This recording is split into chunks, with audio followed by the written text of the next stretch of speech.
Jumping on the bed.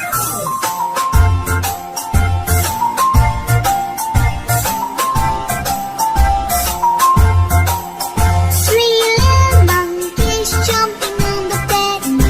One fell off and bumped his head. Mother called the doctor and doctor said, No more jumping on the